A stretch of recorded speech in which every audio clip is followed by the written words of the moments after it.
Welcome to the Red Couch Reading Room. This is our Intro to Literature third lesson discussion. Hopefully you are coming back from a great week having enjoyed reading The Last Leaf, and you should have already taken your reading comp quiz, by the way, today. So before we start this discussion, if you haven't done that, stop this video, go take your reading comp quiz and come right back. Your teacher has the quiz key, and from this week on they will go ahead and go over that with you individually. Okay, so let's dig into The Last Leaf a little bit, discuss the homework and the elements of fiction diagram as well. So first, the homework. One of the things I asked before you started reading The Last Leaf was what you considered a masterpiece. And I think you probably see why now I would ask a question like that. So when we begin at the beginning of this story, we are introduced by O. Henry to a whole village, Greenwich Village in New York, of artists. In fact, his little guided tour seems almost unnecessary, doesn't it? Except that it's really a bit like getting an overview of an area and then he zooms in. So he tells us about all these artists. They're kind of in the same situation. They live on these little maze-like streets. And then he zooms in on this one little attic studio, maybe just like a whole lot of other little attic studios where we find our characters, Sue and Johnsy and the doctor. At first, that's all we have. Behrman comes later. So they've set up the studio, Sue and Johnsy, together in a shared apartment, and all should be just well. They agree on fashion, the bishop's sleeves that they both like, and they both like the same kind of food, the chicory salad that they discovered they both enjoyed when they were at the restaurant. But it isn't. Johnsy has pneumonia. And in fact, did you notice? She didn't just come down with pneumonia. She didn't just catch pneumonia. She is attacked by Mr. Pneumonia, this old red-fisted duffer. So it's a violent coming down with pneumonia. It's a violent attack of this disease, which, as we talked about last week, was a dreaded, dreaded illness at the time. There were no antibiotics to take to get over it. Okay, so pneumonia was a very serious thing. And the conflict is introduced during this story as we're going along, as Johnsy, who is so ill, kind of reveals that she doesn't really intend to get well. She's got this idea that when the last leaf falls from an ivy vine outside her window, she will release life too and sail away. So what is the conflict in this story? Well, is it man versus man? Let's think about the different kinds of conflicts we've gone over. Is it man versus man or character versus character? Well, Sue and Johnsy do have a little bit of a conflict set up because Sue doesn't want Johnsy to give up and die, right? But that's not really the main problem, is it? Is it man versus society? No, you could say they're fighting to make a living, but that's not the main problem. Is it man versus God? Only in the sense if you were to say that God has ultimate control over somebody's life and death. But O. Henry does not mention that. He does not allude to it at all. There's no mention of fate or God or anything like that. So could it be man versus self? Could it be character versus self? Johnsy versus herself, wanting to die, wanting to live. Which is going to be stronger? Yes, that is the big conflict. All the way through here, Sue is trying to talk her into wanting to live. The doctor says if you can just get her to talk about fashion again, the kind of cloak sleeves that are going to be popular this winter, get her something to think about something in the future. So yes, the main conflict, will Johnsy want to get better? Will she try to get better? And then we have the rising action. From the moment that conflict is introduced, we have the rising action of the doctor giving Sue the bad news. She's got a 1 in 10 chance of living. Not only that, remember the doctor also puts down the whole idea of art. He kind of puts down what they're living for. Bay of Naples, oh, pish posh, nothing like that. That's not a reason to live. Does she have perhaps a man in mind or something, you know? So hang on to that, because we're going to come back to that idea of art. So here's Sue trying to drag Johnsy back toward life, and the doctor is saying, first of all, she doesn't have a good chance, and second of all, she needs more to live for than just art anyway. Okay. Then Johnsy tells Sue that she will die. Now, the doctor kind of hinted that she'd made up her mind in that direction, that she was having ideas about death. But Johnsy has firmly fixated in her mind on this idea that when the last ivy leaf drifts down and sails away, she will as well. And that increases the conflict a little, doesn't it? Remember, Sue, when she came back in from seeing the doctor, it says she went into the next room and cried a Japanese napkin to a pulp. So that was what they called disposable napkins at the time, paper napkins, right? So she cried that thing until it just dissolved. She cried so hard. But then she came sailing into that room with her head high, whistling ragtime like nothing was wrong. So she was hiding her concern from Johnsy, but the reader is allowed to see how worried she is, right? She's just in tears. So now Johnsy tells her this. Sue's very worried. What does she do? Again, more tension. She goes downstairs and tells old Mr. Behrman, this alcoholic, fierce, grumpy man downstairs who's really all mushy and tender on the inside and considers himself the protector of the girls, like a mastiff, like this great big guard dog over them, right? And Sue and Mr. Behrman gets very upset, and he's angry at Sue, which, you know, that's got to increase the tension a little bit. She can't do anything. She's been trying to do something all this time. So Sue and Mr. Behrman actually at one point notice that the leaves are falling, and they look at each other fearfully with fear in their eyes because they know what Johnsy will think that means. So tension continues to rise. And then right after the big storm, what happens? There's one leaf left. So it's kind of reasonable, right, that right there at that point would be the climax, maybe, of the story. Something has to happen. That leaf's going to fall at some point, but it just keeps hanging on. And then what happens? Johnsy suddenly takes this as a sign. I've been a naughty girl. It's a sin to want to die, right? And we have all the tension drain out as she decides, we know she decides she's going to live. She says, I think I want to paint the Bay of Naples. Her art becomes important to her again, which, by the way, contraindicates what the doctor said, that art wasn't enough to live for. It's kind of interesting to pick up these little clues about art, because what is it that in the end has saved her life? So Sue finds out in the denouement that old Mr. Behrman has pneumonia. He's being taken to the hospital. She finds out what's going on. And then, of course, at the very end, she talks to Johnsy and says, he was found with his ladder and his paints. And it was old Mr. Behrman who went out and painted that leaf. That, outside your window, that saved your life, that is his last masterpiece. That's the masterpiece that he'd been waiting to paint all this time. So when you think about it, she's, you know, the climax there where that last leaf doesn't fall overnight during the storm. A couple of things could happen. Johnsy could die anyway. She could remain mopey and just keep expecting to die. We don't know what's going to happen, but we know when there's only one leaf left, we know that the climax has been reached and something's going to happen. So the conflict. Sue wants to get her friend well, but her friend has decided that she's going to die with the last leaf. What happens with the conclusion? So the denouement, all of that happens. The doctor gives her a better chance to live. Johnsy sits up and she's eating a little bit, all of that.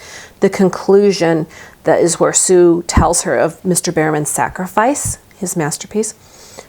What does that indicate about the theme of this work, do you think? What's the theme? What does it seem to be about? If you think about ideas, you could say that it's about love. It's about sacrifice. He sacrificed his life. Maybe that was really his masterpiece, his love for the girls. His sacrifice created this most powerful masterpiece. Maybe it's love that created this most powerful masterpiece. I would say that those are good themes. You know, sacrifice creates the most powerful masterpiece. Love is willing to sacrifice all for another. Those are both possible themes. But I want to introduce you to the idea, what if the theme of this work is that art is worth living for? Remember, O. Henry lived in this place. O. Henry knows these people and these artists. And what if he puts the doctor there saying, that's the conflict, well, she doesn't have anything to live for. Art? Paint the Bay of Naples? He dismisses that as not being important. And there is Sue struggling and trying to do her work and get it ready for the editor, and all of this tension. And then what is it what's our first sign, really? When do we know that Johnsie's going to get better? What did the doctor say? If you can get her to think about the future. Oh, if you can get her to talk about, say, the cloak sleeves in the winter. Okay, so if you can get her to think about something in the future. And what is it that Johnsy latches onto when she's made up her mind to get better? I would like to paint the Bay of Naples someday. She returns to that goal, that dream that she has had in the past, right? And what is it that gave her the power to do that? What was the powerful symbol in this work? The last leaf, Behrman's masterpiece, his art. So I would say you could also say that art is at least a symbol and it could be a theme in this work. And if you take art as the theme of this work, then maybe the climax is when she says, I would like to paint the Bay of Naples someday, because you see that she's set her mind towards that. Remember, I told you there can be different themes or different conflicts that you can map individually, and there isn't necessarily one right answer. There can be a couple of different things happening in a work, and I think there are in this one.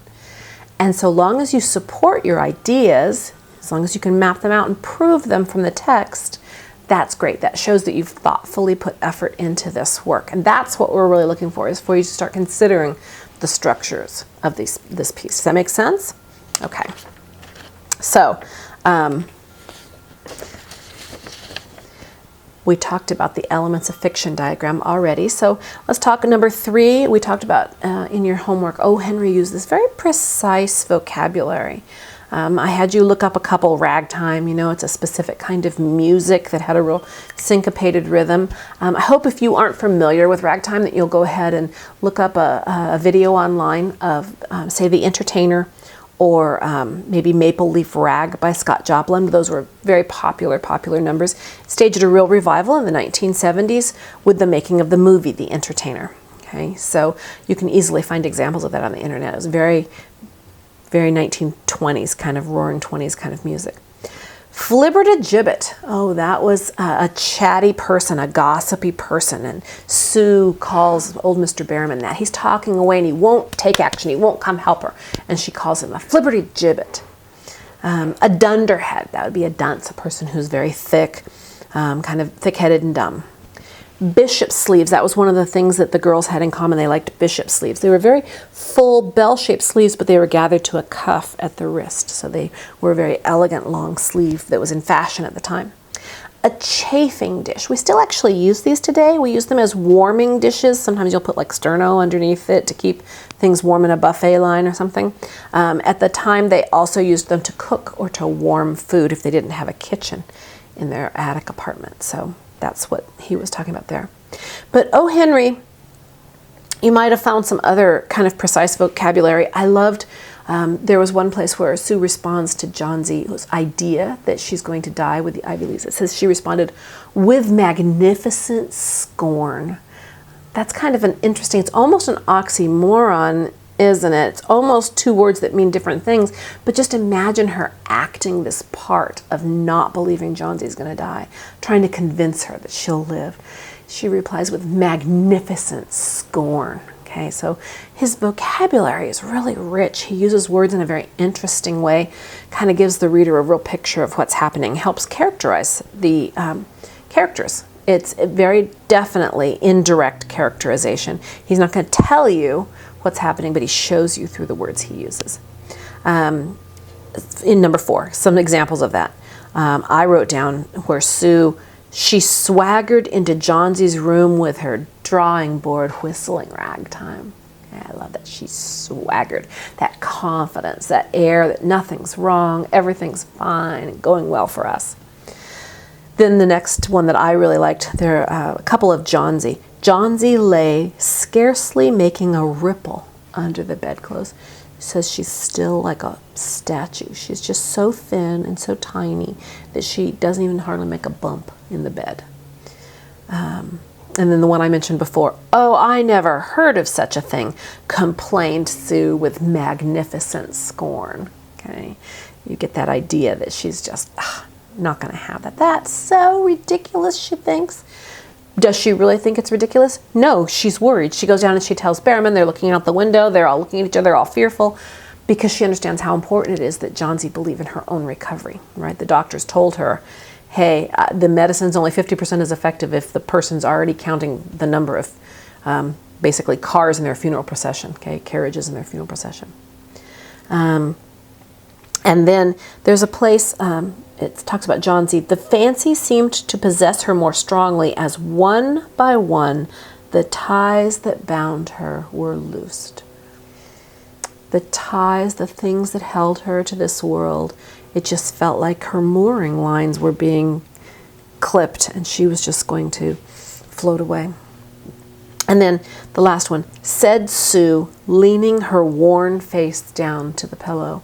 Why is she worn? She's worn with worry. She's worn with working so hard to do her work and to take care of her friend. She's worn because she's exhausted.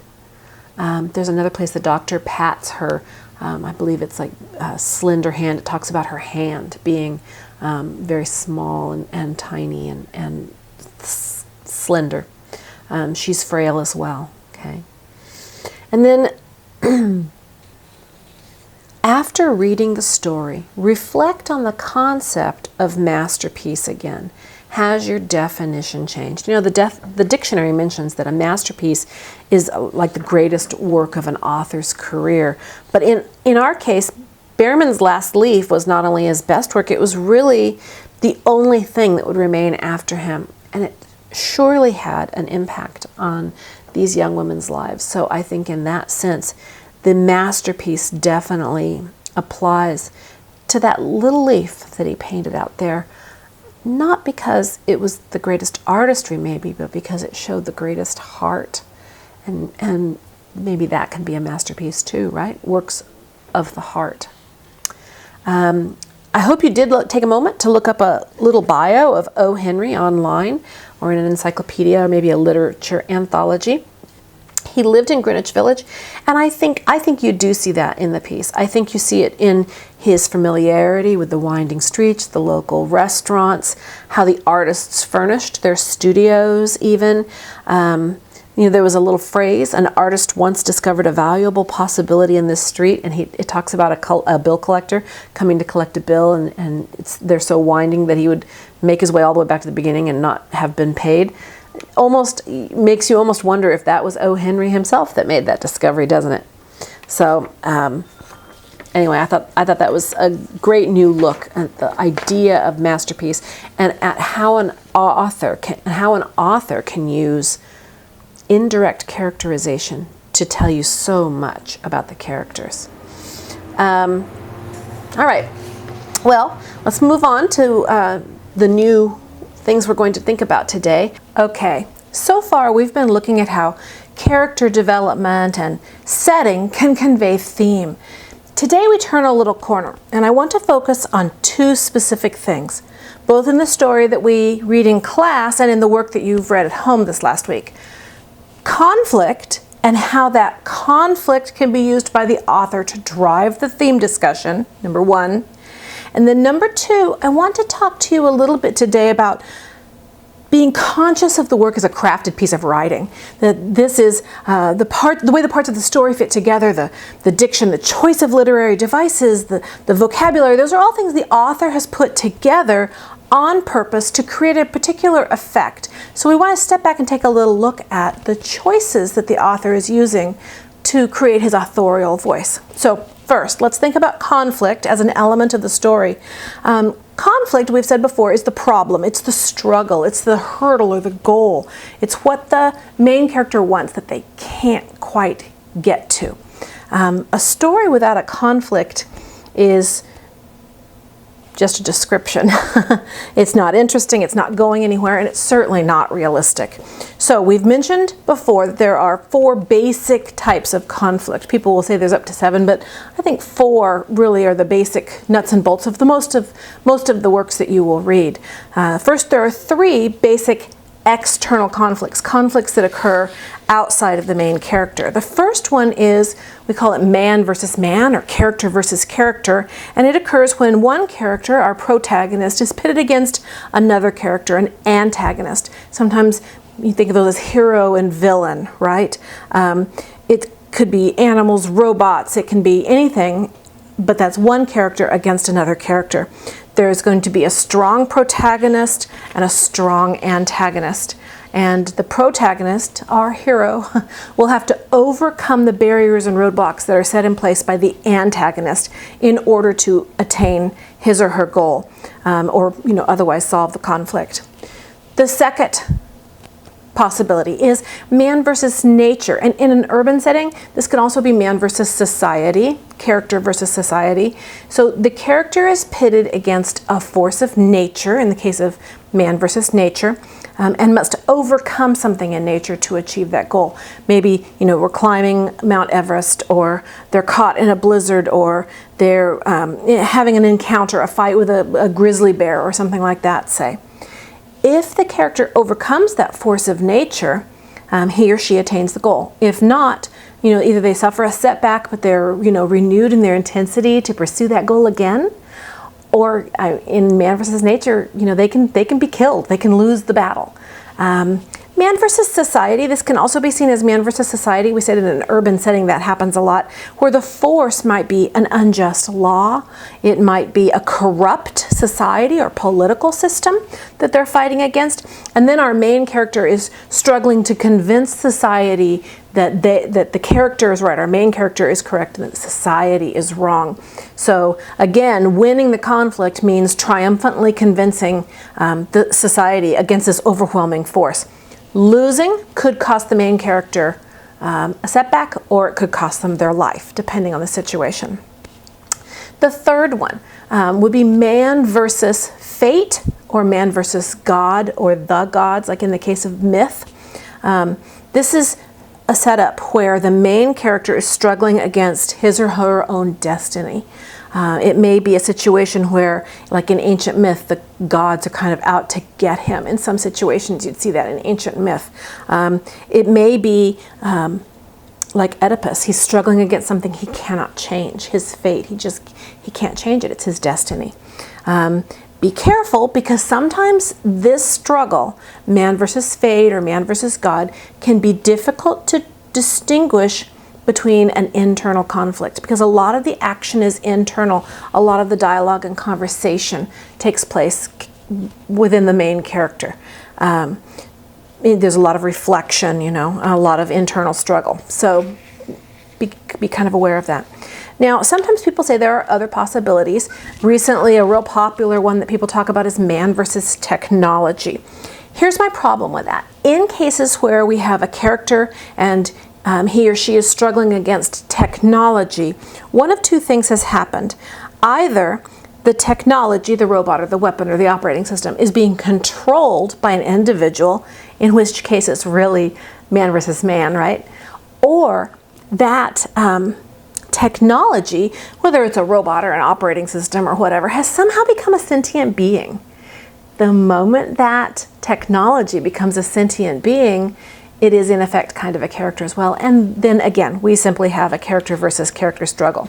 So I don't really see that as being an entirely different category, in my opinion at least. That makes it a character versus character conflict. Does that make sense? Okay, so we have those external conflicts that are possible, and then we have internal conflict. Many times, stories are talking about people growing up, people changing, people overcoming themselves. And that is a man versus self, or character versus self conflict. It's an internal conflict. And in this type of conflict, the main character, our protagonist, is going to have to overcome some sort of struggle within themselves. It may be a difficult decision that they have to make. It may be a physical goal that they have to overcome.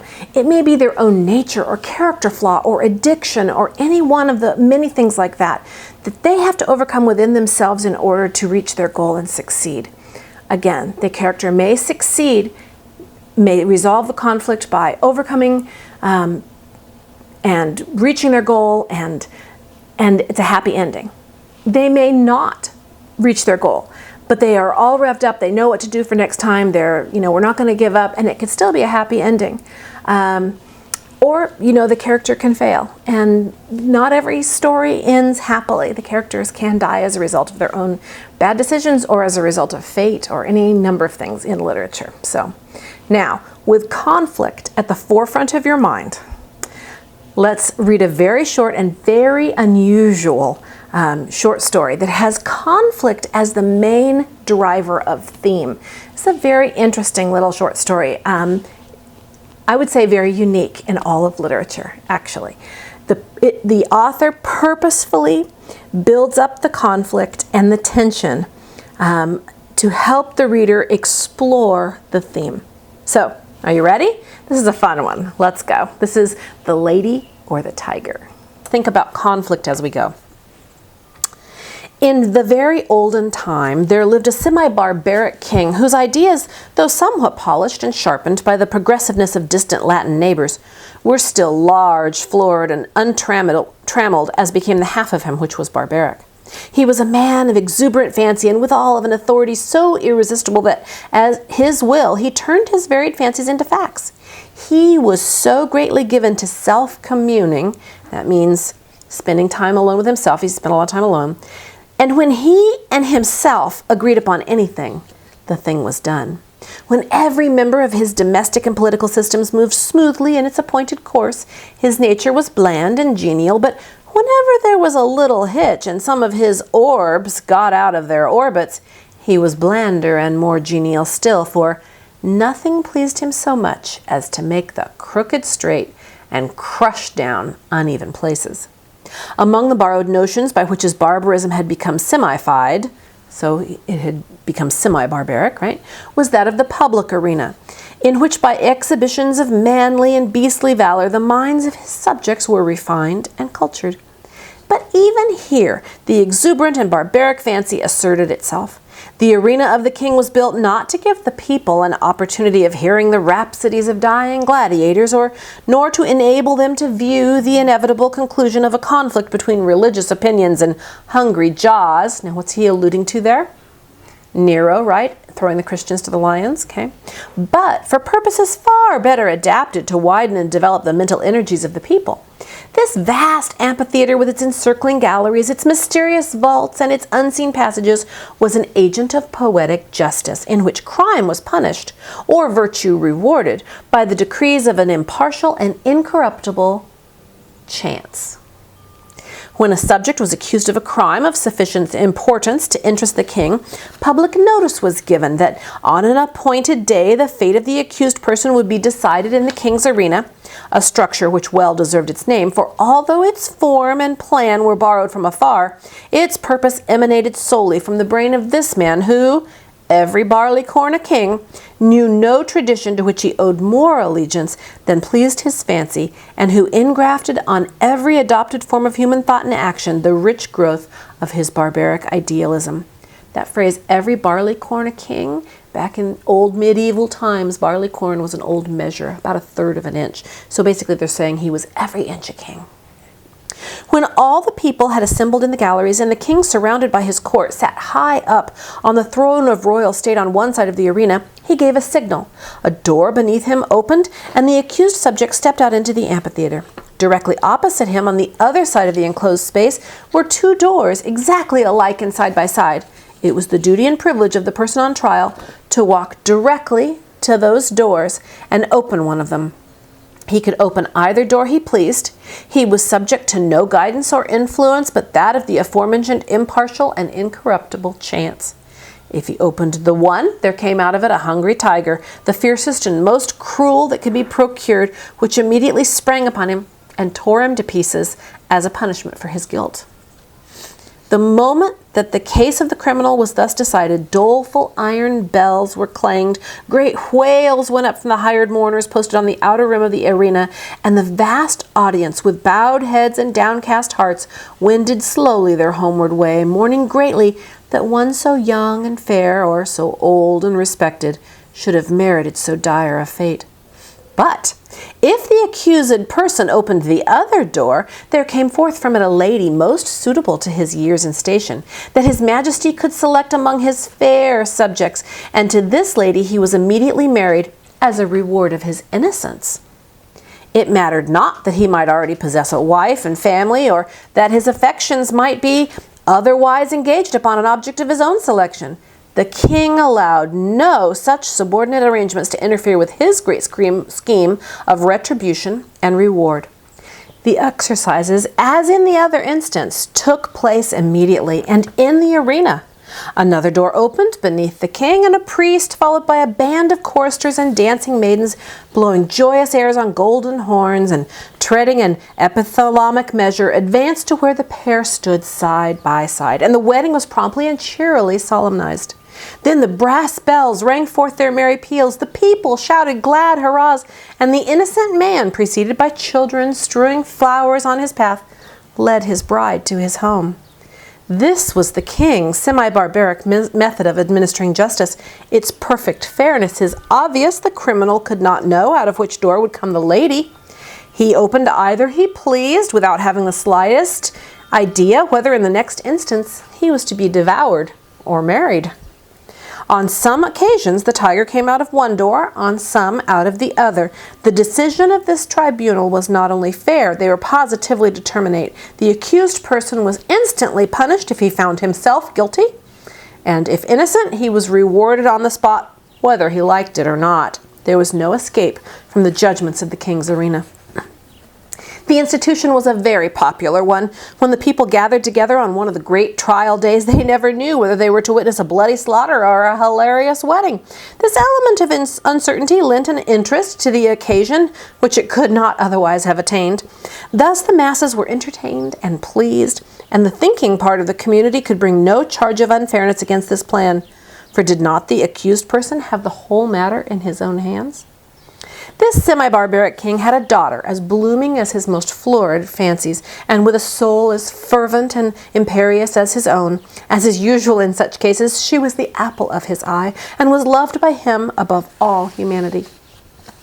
Among his courtiers was a young man of that fineness of blood and lowness of station common to the conventional heroes of romance who love royal maidens. This royal maiden was well satisfied with her lover, for he was handsome and brave to a degree unsurpassed in all the kingdom, and she loved him with an ardor that had enough of barbarism in it to make it exceedingly warm and strong. This love affair moved on happily for many months, until one day the king happened to discover its existence. He did not hesitate nor waver in regard to his duty in the premises.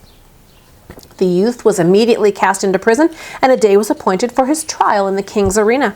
This, of course, was an especially important occasion, and His Majesty, as well as all the people, was greatly interested in the workings and development of the trial. Never before had such a case occurred. Never before had a subject dared to love the daughter of a king. In after years, such things became commonplace enough, but then they were in no slight degree novel and startling. The tiger cages of the kingdom were searched for the most savage and relentless beasts, from which the fiercest monster might be selected for the arena, and the ranks of maiden, youth, and beauty throughout the land were carefully surveyed by competent judges in order that the young man might have a fitting bride in case fate did not determine him for a different destiny. Of course, everybody knew that the deed with which the accused was charged had been done. He had loved the princess, and neither he, she, nor anyone else thought of denying the fact. But the king would not think of allowing any fact of this kind to interfere with the workings of the tribunal, in which he took such great deal of satisfaction and delight. No matter how the affair turned out, the youth would be disposed of, and the king would take an aesthetic pleasure in watching the course of events which would determine whether or not the young man had done wrong in allowing himself to love the princess. The appointed day arrived. From far and near the people gathered and thronged the great galleries of the arena, while crowds unable to gain admittance massed themselves against its outside walls. The king and his court were in their places opposite the twin doors, those fateful portals so terrible in their similarity. All was ready. The signal was given. A door beneath the royal party opened, and the lover of the princess walked into the arena. Tall, beautiful, fair, his appearance was greeted with a low hum of admiration and anxiety. Half the audience had not known so grand a youth had lived among them. No wonder the princess loved him. What a terrible thing for him to be there.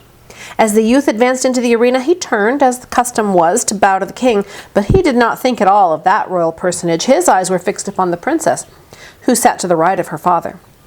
Had it not been for the moiety of barbarism in her nature, the part of her nature that was barbaric, it is probable that the lady would not have been there, but her intense and fervid soul would not allow her to be absent on an occasion in which she was so terribly interested.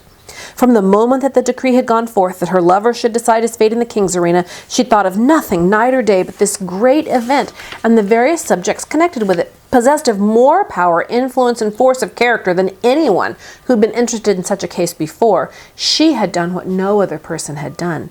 She had possessed herself of the secret of the doors.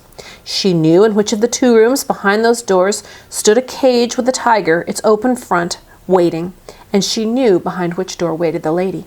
Through these thick doors, heavily curtained with skins on the inside, it was impossible that any noise or suggestion should come from within to the person who should approach to raise the latch of one of them.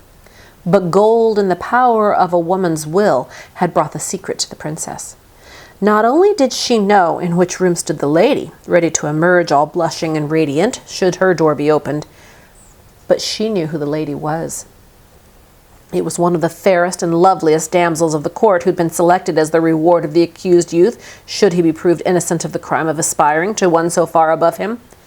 And the princess hated her.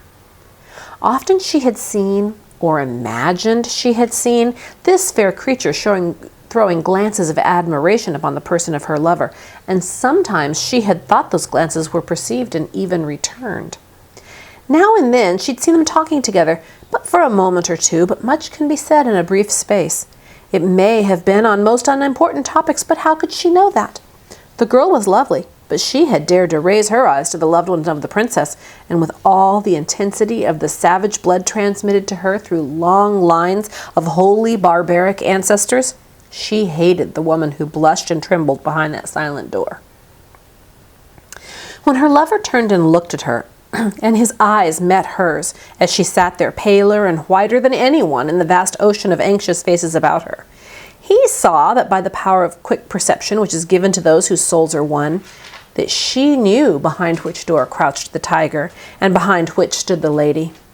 He had expected her to know it. He understood her nature, and his soul was assured that she would never rest until she had made plain to herself this thing, hidden to all other lookers-on, even the king. The only hope for the youth in which there was any element of certainty was based upon the success of the princess in discovering this mystery, and the moment he looked upon her, he saw she had succeeded. Then it was that his quick and anxious glance asked the question, which? It was as plain to her as if he'd shouted it from where he stood. There was not an instant to be lost. The question was asked in a flash. It must be answered in another. Her right arm lay on the cushioned parapet before her. She raised her hand and made a slight quick movement toward the right. No one but her lover saw her. Every eye but his was fixed on the man in the arena. He turned and with a firm, rapid step walked across the empty space. Every heart stopped beating, every breath was held, every eye was fixed immovably upon that man. Without the slightest hesitation, he went to the door on the right and opened it.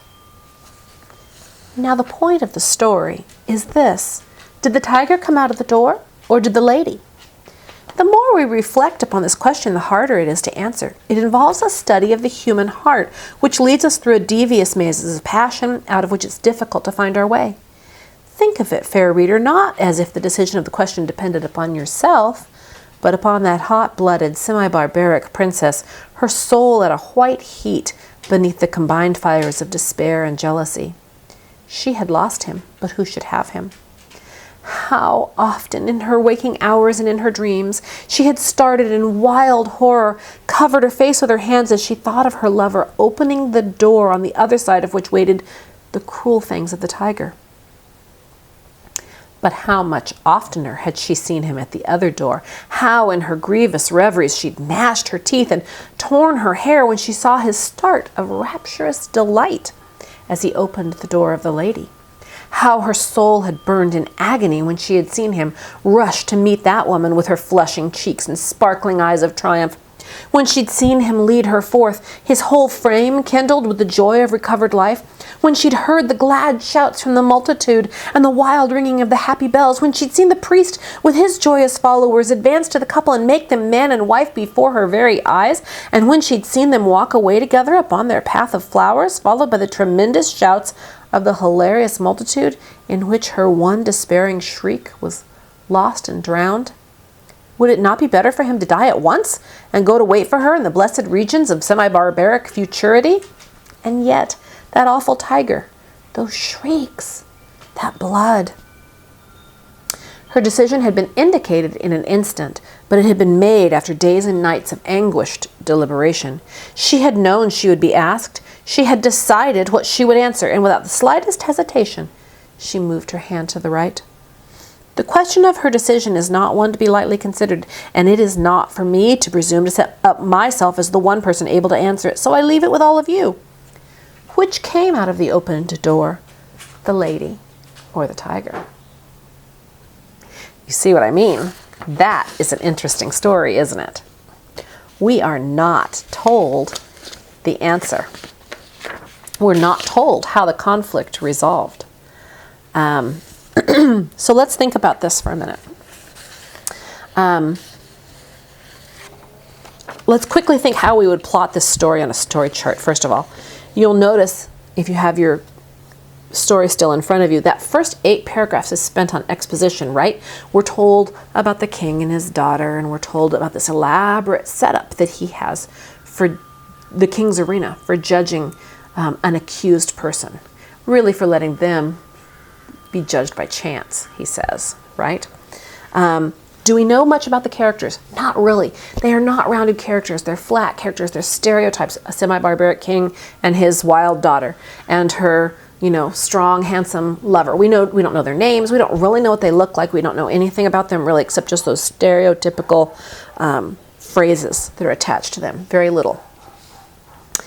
What do we know about this world, the setting, the when, the where, of the place that the author has invented?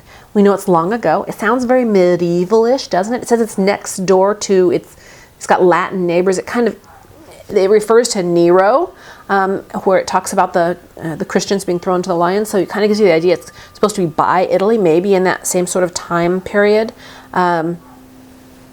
The author uses the term barleycorn, which was that old measurement before we used the term inch. A barleycorn is about 1/3 of an inch. So it seems to me, it feels very Anglo-Saxon. It feels very medieval-ish in its time period. That exposition just goes on for some time. The situation is described in very great detail. The situation we've walked into. The king is semi-barbaric, the daughter is semi-barbaric, and she's in love with a nice guy who is just not prince material. The nice guy is about to make a traumatic choice. One way or another, this is going to be a life-changing event for him. It's a little bit like this old TV game show that was called Let's Make a Deal. Only when the nice guy chooses what's behind door number 1 or door number 2, the stakes are quite high indeed. So we're told the princess is as fierce as her father, tension ratcheting up.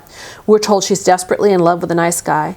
It's easily known between the two of them, all these little unspoken, she can easily tell him which door to pick, and he knows she will. He knows her so well. He knows she can find out. He knows she will, and he knows she will tell him what to do.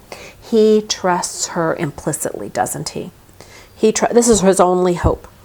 So all of this tension, all this rising action towards the climax, the author's dropped all these little things in. So let's talk about what is the conflict exactly before we go any further past the climax. What is the conflict? Is it the king versus the princess and the nice guy? No, they already lost. The king won that battle. It doesn't matter which of these two doors he opens. It's not ending well for this couple, right? The king has won that conflict, so that's not the conflict in our story. It's kind of interesting. We have to realize that one of those two choices will be devastating for the nice guy, but the other one won't be. This is a girl that he's probably going to be okay with this. He maybe even had a little flirtation with this girl going already. So he only stands to lose with one of the doors. Who is it that stands to lose big in this story? The princess. the princess is going to lose no matter which door he chooses. She loses either way. She's really the one being punished here, for sure. So the question is, our question that we wonder is, what's the princess going to decide to do? Will she take the nice guy down with her as she goes, or is she going to let him live? So that makes it a man versus self, a character versus self, in this case the princess, conflict, an internal conflict. What will she decide?